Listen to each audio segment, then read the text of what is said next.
फिर नई सरकार। अब देखते हैं ये क्या करते हैं। यही बोलते हैं ना, जब हम किसी नई पार्टी या जो पावर में आने वाली होती है पार्टी, उसका नाम सुनते हैं। तो इस वीडियो में जानते हैं कि आखिर कोई भी गवर्नमेंट या सरकार कैसे फॉर्म होती है और वो कैसे पावर में आती है, उसका पीएम कैसे डिसाइड होता है। और अगर आप ये सोच रहे हैं कि गवर्नमेंट सिर्फ वोटों से चुनकर बनती है, तो आपको ये वीडियो देखना बहुत ज़रूरी है, क्योंकि जैसा दिखता है वैसा होता नहीं है।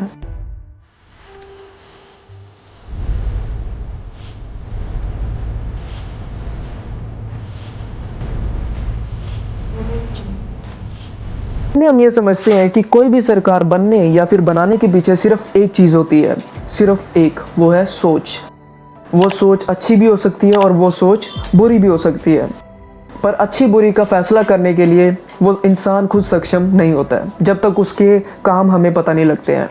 तो इसकी अगर मैं एग्जांपल दूं, आम आदमी पार्टी वो भी एक सोच को लेकर ही बनी थी। जब 2011 में रमीला मैदान में अन्ना हजारे अनशन पर बैठे थे जन लोकपाल बिल पास करने के लिए, मतलब करवाने के लिए, तब केजरीवाल ने ये सोचा कि उन्हें भी पॉलिटिक्स ज्वाइन करनी चाहिए और उन्हें भी कोई सरकार फॉर्म करनी चाहिए इस करप्शन से लड़ने के लिए। 26 नवंबर 2012 ने उन्होंने अपने कुछ साथियों के साथ, जैसे मनीष सिसोदिया, योगेंद्र यादव और प्रशांत भूषण के साथ उन्होंने ये सरकार शुरू की। कुछ 20 करोड़ की डोनेशंस उन्हें पब्लिक की तरफ से मिल गई थी। उसके साथ इनके कुछ मेन वादे, जैसे करप्शन को खत्म करना, या फिर पानी या बिजली के बिल माफ करना, या हॉस्पिटल्स या कॉलेजेस को और बेहतर करना, ये शामिल थे। जिसके बदौलत इनको 2013 या 14 में 70 सीटों में से 28 सीटें मिली और 31 सीटें बीजेपी की थी और बाकी कांग्रेस की। और इससे माना जाता है कि इनको काफी अच्छी जीत और जल्दी से इनको प्रोग्रेस मिली अपने गवर्नमेंट में। हाँ, मतलब मेन चीजें तो पब्लिसिटी में आ जाती हैं कि जितना ज्यादा हम प्रचार करेंगे उतना ज्यादा ही किसी की नजरों में आएंगे।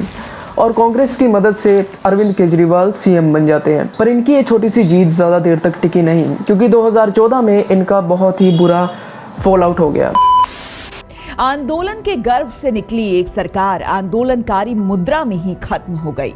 दिल्ली के मुख्यमंत्री अरविंद केजरीवाल ने जन लोकपाल के सवाल पर इस्तीफा दे दिया है। हमारी सच्चाई और हमारी ईमानदारी, उसका साथ नहीं छोड़ा हम।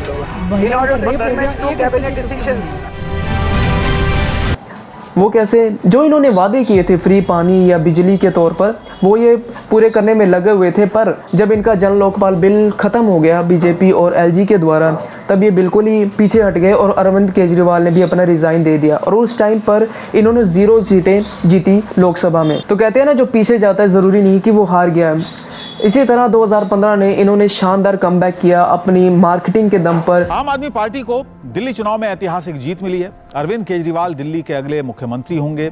और लोकसभा में इन्होंने 70 सीटों में से 67 सीटें जीत ली, एक अच्छे डोर टू डोर कैंपेन और एड्स के जरिए। और उसके बाद ये अपने काम में लग गए और इन्होंने काफ़ी हद तक वो काम किए भी, जैसे फ्री बिजली देना या सब्सिडीज़ देना या पोल्यूशन कंट्रोल करना, करप्शन के खिलाफ लड़ाई करना। पर 2020 आते आते काफ़ी कुछ चीज़ें चेंज होती दिखाई दे रही थी।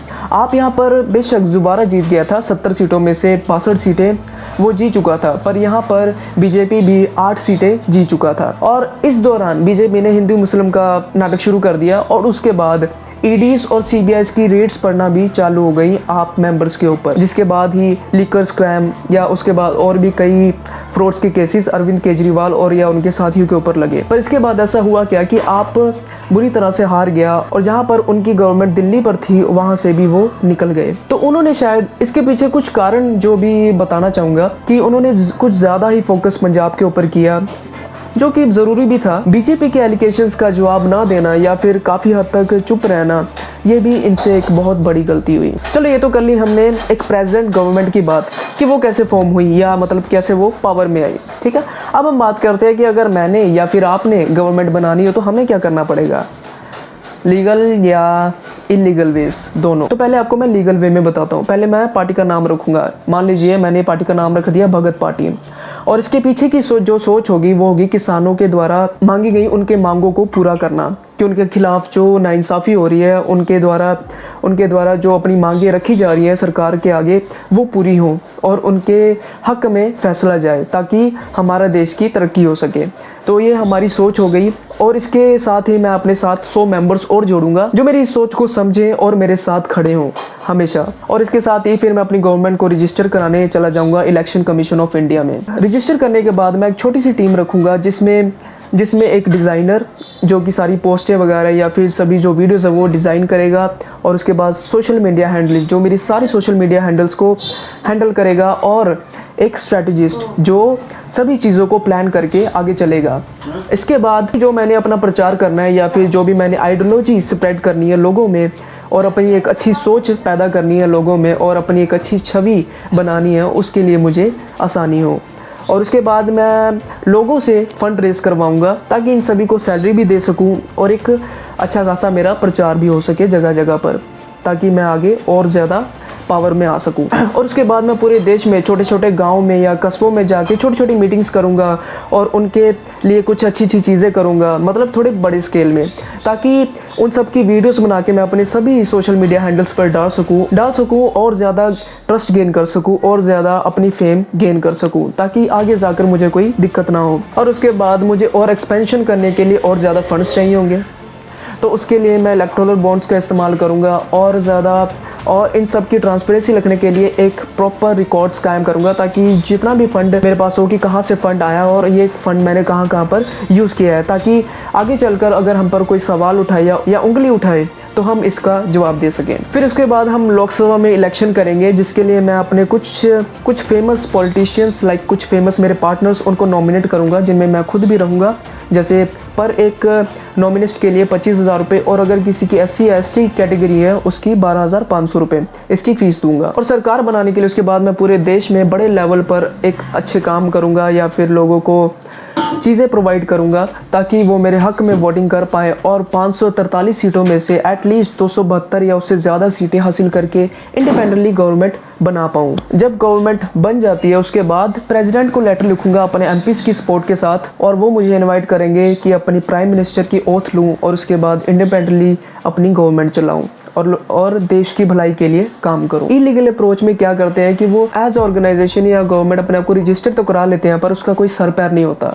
मतलब उसमें ज़्यादातर लोग काम नहीं कर रहे होते, या जो फंड रेज भी करने होते हैं वो शेल कंपनीज या ब्लैक मनी होती है, जिसको आगे वो वाइट करने की कोशिश करते हैं। और इसके बाद लोगों का ट्रस्ट जीतने के लिए जहर सी बात है, क्या चाहिए? बड़े लेवल पर मार्केटिंग, बड़े लेवल पर लोगों को फ्रीबीज देना, और बड़े लेवल पर लोगों के साथ मिलना जुलना, या फिर उनको शराब की बोतलें दे देना। इस तरह से उनके वोट खरीद के ज़्यादातर वोटिंग अपने नाम कर लेना, और जब वोटिंग होगी पोलिंग बूथ में मशीन्स के साथ छेड़खानी करना, ताकि सारे वोट्स मेरी तरफ हो जाएं या उस पार्टी की तरफ हो जाएं, ताकि ज़्यादा मेजॉरिटी में मैं ही जीतूँ। और उसके बाद अगर MPs मेरी तरफ नहीं होंगे तो उनको देके अपनी तरफ कर लूँगा। इस तरह से एक नकली गवर्नमेंट भी बनाई जा सकती है, जो कि सिर्फ अपने फ़ायदे के लिए ही काम करे और लोगों के सामने वो अच्छा होने का नाटक करे। पर ऐसा आजकल कोई गवर्नमेंट नहीं कर रही है ना। चलिए उसके बारे में बाद में बात करते हैं।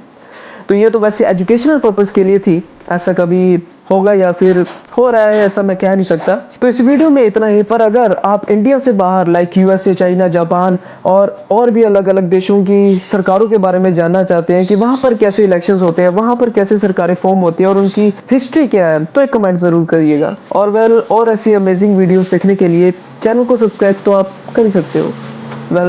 Thank you.